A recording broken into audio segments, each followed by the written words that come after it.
नमस्कार। ये रामायण कथा पूरी तरह से श्रीमद् वाल्मीकि रामायण के ऊपर आधारित है। यदि आप इसका निरंतर श्रवण करते रहना चाहते हैं तो इस चैनल को सब्सक्राइब जरूर कर लें और आगे आने वाली सभी पॉडकास्ट के नोटिफिकेशन के लिए बेल आइकन को भी जरूर से प्रेस कर दें।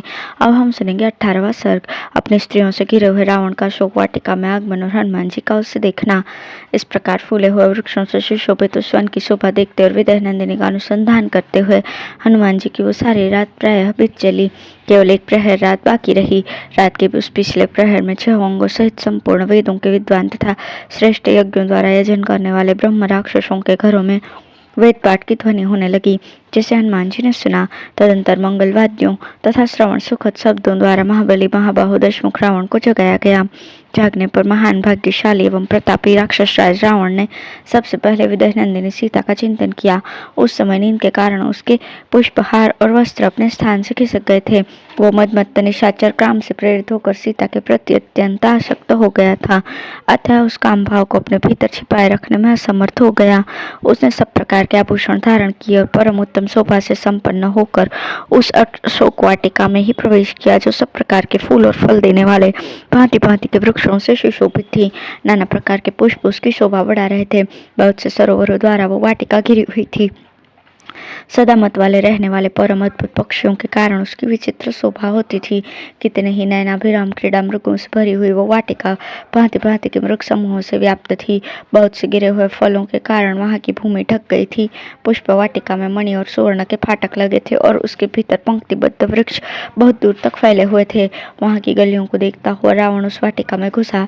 जैसे देवताओं और गंधर्वों की स्त्रियां देवराज इंद्र के पीछे चलती हैं, उसी प्रकार अशोकवन में जाते हुए पुलत्स्य नंदन रावण के पीछे पीछे लगभग 100 सुंदरियां गई। उन युवतियों में से किन्हीं के स्वर्ण में दीपक ले रखे थे, किन्हीं के हाथों में चंवर थे तो किन्हीं के हाथों में ताड़ के पंखे। कुछ सुंदरियां सोने की झारियों में झल लिए आगे आगे चल रही थी और कई दूसरी स्त्रियां गोलाकार वृषि नामक आसन लिए पीछे पीछे जा रही थी। कोई चतुर चालाक युवती दाहिने हाथ में पेरस से भरी हुई रत्न निर्मित चमचमाती कलश लिए हुए थी। कोई दूसरी स्त्री सोने के डंडे से युक्त और पूर्ण चंद्रमा तथा राजहंस के समान श्वेत छत्र लेकर रावण के पीछे पीछे चल रही थी। जैसे बादल के साथ साथ बिजलियां चलती है, उसी प्रकार रावण की सुंदर स्त्रियां अपने वीर पति के पीछे पीछे जा रही थी। उस समय नींद के नशे में उनकी आंखें झपी जाती थी। उनके हार और बाजूबंद अपने स्थान से खिसक गए थे, अंगराग मिट गए थे, चोटियां खुल गई थी और मुख पर पसीने की बूंदें छा रही थी। वे सुमुख स्त्रियां अवशेद मद और निद्रा से झूमती हुई सी चल रही थी। विभिन्न अंगों में धारण किए गए पुष्प पसीने से भीग गए थे और पुष्प मालाओं से अलंकृत केश कुछ कुछ हिल रहे थे, जिनकी आंखें मदमद बना देने वाली थी। वे असुरराज की प्रिय पत्नियां अशोकवन में जाते हुए पति के साथ बड़े आदर से और अनुराग पूर्वक जा रही थी। उन सबका पति महाबली मंदबुद्धि रावण काम के अधीन हो रहा था। वो सीता में मन लगाए मंद गति से आगे बढ़ता हुआ अद्भुत शोभा पा रहा था। उस समय वायुनंदन कपिवर हनुमान जी ने उन परम सुंदरी रावण पत्नियों की करअग्नि का कलनाद और नुपुरों की झनकार सुनी। साथ ही अनुपम कर्म करने वाले तथा चिंत्य बल पौरुष संपन्न रावण को भी कपिवर हनुमान ने देखा, जो अशोक वाटिका के द्वार तक आ पहुंचा था। उसके आगे आगे सुगंधित तेल से भीगी हुई और स्त्रियों द्वारा हाथों में धारण की हुई बहुत सी मशालें जल रही थी, जिनके द्वारा वो सब और से प्रकाशित हो रहा था। वो काम दर्प और मद से युक्त था। उसकी आंखें टेढ़ी लाल और बड़ी बड़ी थीं। वो धनुष रहित साक्षात कामदेव के समान जान पड़ता था। उसका वस्त्र मथे हुए दूध के फेन की भांति श्वेत निर्मल और उत्तम था। उसमें मोती के दाने और फूल टंके हुए थे। वो वस्त्र उसके बाजूबंद में उलझ गया था और रावण उसे खींचकर सुलझा रहा था। अशोक वृक्ष के पत्तों और डालियों में छिपे हुए हनुमान जी सैकड़ों पत्रों तथा पुष्पों से ढक गए थे। उसी अवस्था में उन्होंने निकट आए हुए रावण को पहचानने का प्रयत्न किया। उसकी ओर देखते समय कपिश्रेष्ठ हनुमान ने रावण की सुंदर स्त्रियों को भी लक्ष्य किया, जो रूप और यौवन से संपन्न थी।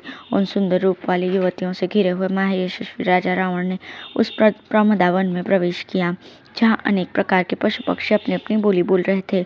वो मत वाला दिखाई देता था। उसके आभूषण विचित्र थे। उसके कान ऐसे प्रतीत होते थे मानो वहाँ खूंटे गाड़े गए हों। इस प्रकार वो विश्रवा मुनि का पुत्र महाबली राक्षस राज रावण हनुमान जी के दृष्टिपथ में आया।